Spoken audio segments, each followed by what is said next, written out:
ಹರಿ ಓಂ ಗುರುಭ್ಯೋ ನಮಃ. ಆತ್ಮೀಯರಿಗೆ ನಮಸ್ಕಾರ. ಆತ್ಮೀಯರೇ, ನಾವೀಗ ಗುರು ಬಲ ಅಥವಾ ಗುರು ಬದಲಾವಣೆ ಈ ವಿಚಾರದಲ್ಲಿ ಗುರುವಿನ ಫಲ ಏನು, ಯಾವ ರಾಶಿಗೆ ಏನು ಫಲ ಇರುತ್ತೆ, ಗುರು ಬದಲಾಗ್ತಾ ಇರೋದ್ರಿಂದ ಯಾವ ರೀತಿ ಯೋಗ ಫಲಗಳು ಪ್ರಾಪ್ತಿಗಳು ಸಿಗತ್ತೆ ಅನ್ನುವಂಥ ವಿಚಾರದಲ್ಲಿ ಕುಂಭರಾಶಿಯವರಿಗೆ ಈ ವರ್ಷದಲ್ಲಿ ಏನು ಫಲ ಗುರು ಕೊಡ್ತಾನೆ ಅಂತ ನೋಡಿದ್ರೆ, ನೋಡಿ, ಗುರು ಅಂದ ತಕ್ಷಣ ಎಲ್ರಿಗೂ ಕೂಡ ಒಂಥರ ವಿಶೇಷವಾದಂತಹ ಗಮನ ಬರುವಂತಹದ್ದಿರುತ್ತೆ. ಯಾಕೆಂದರೆ ಗ್ರಹಗಳಲ್ಲೇ ಶುಭಗ್ರಹ, ದೊಡ್ಡ ಗ್ರಹ ಒಳ್ಳೆ ರೀತಿಯ ಫಲ ಕೊಡುವಂತಹ ಸ್ಥಿತಿ ಇರುತ್ತೆ. ಯಾವುದೇ ಸ್ಥಾನದಲ್ಲಿರಲಿ, ಆ ಒಂದು ಸ್ಥಾನದಿಂದ ಬರುವಂತಹ ಬಲಗಳೆಲ್ಲ ಕೂಡ ಒಂದು ದೊಡ್ಡದಾದಂತಹ ಒಂದು ಜೀವನದಲ್ಲಿ ಚೇಂಜಸ್ನ ನೋಡುವಂತಹ ಸ್ಥಿತಿಗಳೇ ಇರುತ್ತೆ. ಹಾಗಾಗಿ ಕುಂಭರಾಶಿಯವರಿಗೆ ವಿಶೇಷವಾದಂತಹ ರಾಜಯೋಗ ಪ್ರಾಪ್ತಿ ಬಲ ಗುರುವಿನಿಂದ ಸಿಗತ್ತೆ. ಪೂರ್ವ ಪುಣ್ಯ ಸ್ಥಾನ ಅಂದರೆ ಹಿಂದಿನ ಜನ್ಮದಲ್ಲಿ ಪುಣ್ಯ ಮಾಡಿದ್ರೆ ಮಾತ್ರ ಈ ಒಂದು ಸಮಯದಲ್ಲಿ ಗುರು ಕೊಡುವಂತಹ ಫಲ ಆ ರೀತಿ ಇರುತ್ತೆ. ಹಾಗಾಗಿ ಪೂರ್ವ ಜನ್ಮದ ಸುಕೃತ ಫಲ ಅಂತಂದ್ರೆ ಹಿಂದಿನ ಜನ್ಮದಲ್ಲಿ ಮಾಡಿರ್ತಕ್ಕಂಥ ಪುಣ್ಯ ಇದೆಯಲ್ಲ, ಆ ಪುಣ್ಯದಿಂದ ಈಗ ನೀವು ಗಳಿಸುವಂತಹ ಯೋಗ, ಭಾಗ್ಯ, ಸೌಖ್ಯ ನಿಮಗೆ ಗುರುವಿನಿಂದ ಲಭಿಸುತ್ತೆ. ಆ ರೀತಿಯ ಒಂದು ಫಲ ನೀವು ಪಡಿತೀರಾ. ಅಂತಹ ಅದ್ಭುತವಾದಂತಹ ಸಮಯ. ಈ ರೀತಿ 12 ರಾಶಿಗಳಲ್ಲಿ ಕೂಡ ಪ್ರಮುಖವಾಗಿ ನಿಮ್ಮ ರಾಶಿಯವರಿಗೆ ಈ ಒಂದು ಯೋಗ ಪ್ರಾಪ್ತಿಗಳು ಶ್ರೇಷ್ಠವಾಗಿ ಸಿಗುತ್ತೆ. ಒಳ್ಳೆ ರೀತಿ ಇದೆ, ಏನು ಯೋಚನೆ ಮಾಡೋಷ್ಟಿಲ್ಲ. ಅಂದರೆ ಸ್ವಲ್ಪ ನಿಮ್ಮ ಜಾತಕದಲ್ಲಿ ಇರ್ತಕ್ಕಂತಹ ನಿಮ್ಮ ರಾಶಾಧಿಪತಿ ಶನಿ ಆಗಿರ್ಬೋದು, ಬದಲಾಗ್ತಾ ಇರ್ತಕ್ಕಂಥ ಗುರು ಆಗಿರ್ಬೋದು, ಮತ್ತು ರಾಹು ಆಗಿರ್ಬೋದು, ಈ ಒಂದು ಗ್ರಹಗಳು ಎಲ್ಲಿದ್ದಾರೆ, ಯಾವ ಸ್ಥಾನದಲ್ಲಿದ್ದಾರೆ ಅನ್ನೋದ್ರ ಮೇಲೆ ಕೂಡ ಸ್ವಲ್ಪ ಹೆಚ್ಚು ಕಮ್ಮಿ ಫಲಗಳು ಪಡೆಯುವಂತಹದ್ದಿರುತ್ತೆ. ಒಟ್ಟಾರೆಯಾಗಿ ಗೋಚಾರದಲ್ಲಂತೂ ನಾನು ಈಗ ಹೇಳ್ತಾ ಇರ್ತಕ್ಕಂಥ ವಿಷಯಗಳಲ್ಲಿ ಶ್ರೇಷ್ಠವಾದಂತಹ ಫಲಗಳನ್ನು ನೋಡುವಂತಹದ್ದಿದೆ. ಹಾಗಾಗಿ ನಿಮ್ಮ ರಾಶಿಯಿಂದ ಪಂಚಮ ಸ್ಥಾನ ಅಂದರೆ 5ನೇ ಮನೆಗೆ ಸಂಚಾರಕ್ಕೆ ಮಿಥುನ ರಾಶಿಗೆ ಪ್ರವೇಶ ಮಾಡ್ತಾನೆ. 1 ವರ್ಷಗಳ ಕಾಲ, 12 ತಿಂಗಳ ಕಾಲ ಇರುವಂತಹದ್ದು. ಹಾಗೆ ಈ ವರ್ಷ 12 ತಿಂಗಳು ಕೂಡ ಬಹಳಷ್ಟು ಶುಭ ಫಲಗಳೇ ನೋಡ್ತೀರಾ, 1-2 ತಿಂಗಳು ವೈಪರೀತ್ಯ ಬಿಟ್ಟರೆ. ಹಾಗಾಗಿ ಒಳ್ಳೆಯ ಫಲ ಇದೆ. ಈ ಗೋಚಾರದಲ್ಲಿರ್ತಕ್ಕಂಥ ಮಿಥುನ ರಾಶಿಯಲ್ಲಿರ್ತಕ್ಕಂತಹ ಗುರುವಿನ ಸ್ಥಾನದಿಂದ ನಿಮ್ಮ ರಾಶಿ ಈ ಒಂದು ಗುರುವಿಗೆ ಭಾಗ್ಯಸ್ಥಾನ ಇರುತ್ತೆ. ಅಂದರೆ 9ನೇ ಮನೆಯನ್ನ ನೋಡ್ತಾ ಇರ್ತಾನೆ, ಅಂದರೆ 9ನೇ ಮನೆ ಮೇಲೆ ದೃಷ್ಟಿ ಬೀರ್ತಾನೆ. ಹಾಗಾಗಿ ಆ ಒಂದು ಗುರುವಿನ ದೃಷ್ಟಿ ಯಾವ ರಾಶಿ ಮೇಲೆ ಇದೆಯೋ ಪರಿಪೂರ್ಣವಾದಂತಹ ಫಲ ಗುರುವಿನಿಂದ ಸಿಕ್ಬಿಡುತ್ತೆ.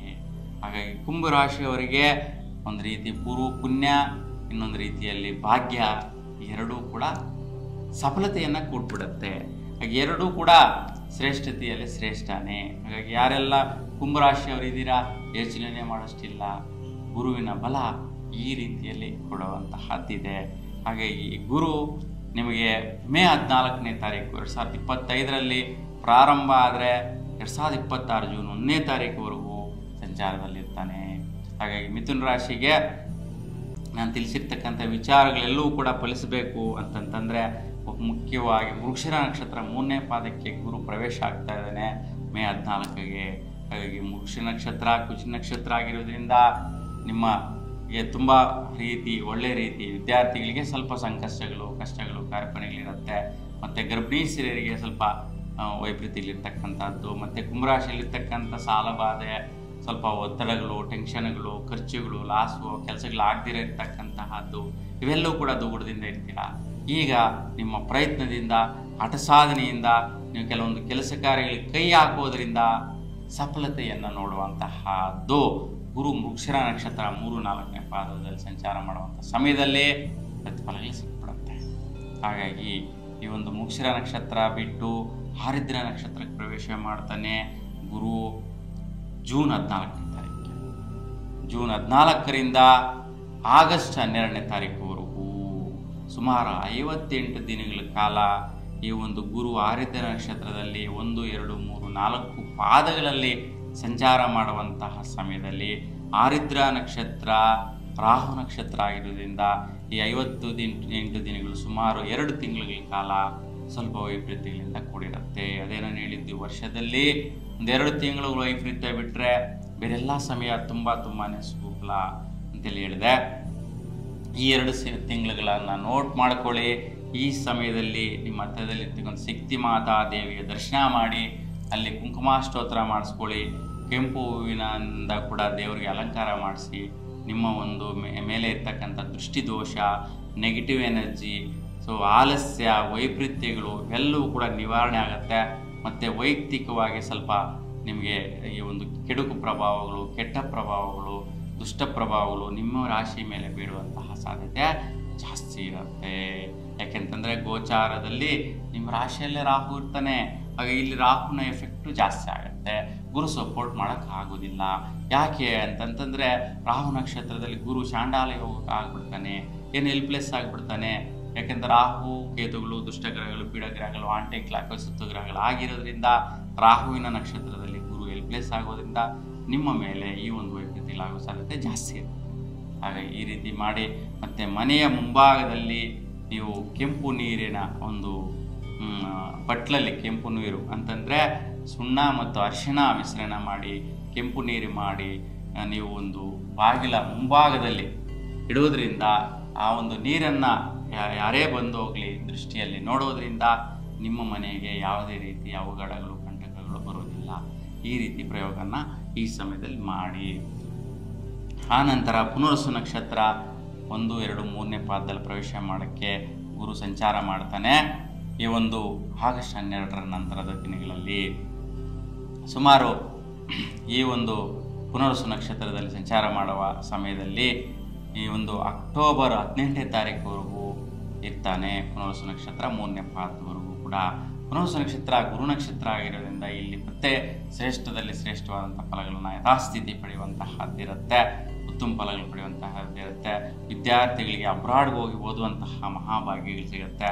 ಈ ಸಮಯದಲ್ಲಿ ಯಾರಿಗೆಲ್ಲ ಮಕ್ಕಳು ಜನಿಸ್ತಾರೆ ಸ್ತ್ರೀಯರಿಗೆ, ಅಂಥವರಿಗೆ ಜೀವನದಲ್ಲಿ, ಸಮಾಜದಲ್ಲಿ ಮತ್ತು ಒಳ್ಳೆಯ ಒಂದು ಅಧಿಕಾರ ಪ್ರಾಪ್ತಿ ಯೋಗ ಪಡೆಯುವ ವಿಚಾರದಲ್ಲಿ ಉನ್ನತೋನ್ನತ ಸ್ಥಾನವನ್ನು ಗಳಿಸಿಬಿಡುವಂತಹದ್ದು, ಶ್ರೇಷ್ಠವಂತ ಹೆಸರು ಗಳಿಸುವಂತಹದ್ದು, ಪ್ರಖ್ಯಾತಿ ಹೊಂದುವಂತಹದ್ದು, ಉನ್ನತ ಅಧಿಕಾರಿಯಾಗಿ ಉದ್ಯೋಗವನ್ನು ಮಾಡುವಂತಹದ್ದು, ಅಂತಹ ಮಕ್ಕಳು ಜನಿಸುವಂತಹ ಮಹತ್ ಭಾಗ್ಯ ಲಭಿಸುತ್ತೆ. ಯಾಕೆಂತಂದರೆ ಗುರು ಪುನರ್ವಸು ನಕ್ಷತ್ರದಲ್ಲಿ ಸಂಚಾರ. ಹಾಗಾಗಿ ಇಂತಹ ಮಹತ್ ನಕ್ಷತ್ರದಲ್ಲಿ ಈ ಒಂದು ಕುಂಭರಾಶಿಯಲ್ಲಿರ್ತಕ್ಕಂತಹ ಒಂದು ಗರ್ಭಿಣಿ ಸ್ತ್ರೀಯರಿಗೆ ಜನಿಸುವಂಥ ಮಕ್ಕಳಿಗೆ ಆ ಒಂದು ಯೋಗ ಫಲ ಗುರು ಕೊಟ್ಬಿಡ್ತಾನೆ. ಪರಿಪೂರ್ಣವಾಗಿ ಶ್ರೇಷ್ಠವಾದಂಥ ಫಲ ಇದೆ, ಅನುಕೂಲ ಇದೆ. ಗುರುವಿನ ದೃಷ್ಟಿ 9ನೇ ಮನೆ ಆಗಿದ್ದರಿಂದ ಭಾಗ್ಯದ ಮಕ್ಕಳು ಕೊಟ್ಬಿಡ್ತಾರೆ.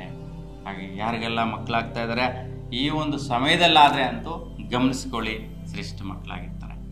ಇನ್ನು ಅಕ್ಟೋಬರ್ 18ರ ನಂತರ ಇದೇ ಪುನರ್ವಸು ನಕ್ಷತ್ರ 4ನೇ ಪಾದಕ್ಕೆ ಕಟಕ ರಾಶಿಯಲ್ಲಿ ಸಂಚಾರ ಮಾಡೋದ್ರಿಂದ ಉಚ್ಚ ಸ್ಥಾನದಲ್ಲಿರ್ತಾನೆ. ಸ್ವಲ್ಪ ಉಚ್ಚ ಸ್ಥಾನದಲ್ಲೂ ಇದ್ದರೂ ಕೂಡ ಷಷ್ಠಮ ಸ್ಥಾನ ಆಗಿರೋದ್ರಿಂದ ಸ್ವಲ್ಪ ಮಿತ್ರಸ್ಥಾನದಲ್ಲಿ ಯಾವುದೇ ವ್ಯವಹಾರಗಳು ಮಾಡದಿರೋದು ಉತ್ತಮಪ್ರದ. ಸೊ ಈ ಒಂದು ಪುನರ್ವಸು ನಕ್ಷತ್ರದಲ್ಲಿ ಇರ್ತಕ್ಕಂತಹ ಒಂದು ಗುರುವು ಡಿಸೆಂಬರ್ 5ನೇ ತಾರೀಕುವರೆಗೂ ಇದ್ದು, ತದನಂತರ ಈ ಒಂದು ಮಿಥುನ ರಾಶಿಯಲ್ಲಿ ಪುನರ್ ನಕ್ಷತ್ರ 3ನೇ ಪಾದಕ್ಕೆ ಬಂದುಬಿಡ್ತಾನೆ. ಯಥಾಸ್ಥಿತಿ ಪ್ರಸಾದ್ 26 ಜೂನ್ವರೆಗೂ ಕೂಡ ಮಿಥುನ ರಾಶಿಯಲ್ಲೇ ಮುಂದುವರಿಯುತ್ತಾನೆ. ಹಾಗಾಗಿ ಒಂದು ಗುರುನ ಫಲ ಪರಿಪೂರ್ಣವಾಗಿದೆ. 100ಕ್ಕೆ 95 ಭಾಗದಷ್ಟು ಫಲಾಫಲಗಳು ನಿಮ್ಮದಾಗಿದೆ. 5ರಷ್ಟು ರಾಹುವಿನ ಒಂದು ವೈಪರೀತ್ಯ ಇರೋದ್ರಿಂದ ನಾನು ಹೇಳಿರ್ತಕ್ಕಂಥ ಪರಿಹಾರ ಮಾಡ್ಕೊಳ್ಳಿ, ಸುಫಲ ಪಡೆಯಿರಿ. ಎಲ್ಲರಿಗೂ ಕೂಡ ಶುಭವಾಗಲಿ. ನಮಸ್ಕಾರ.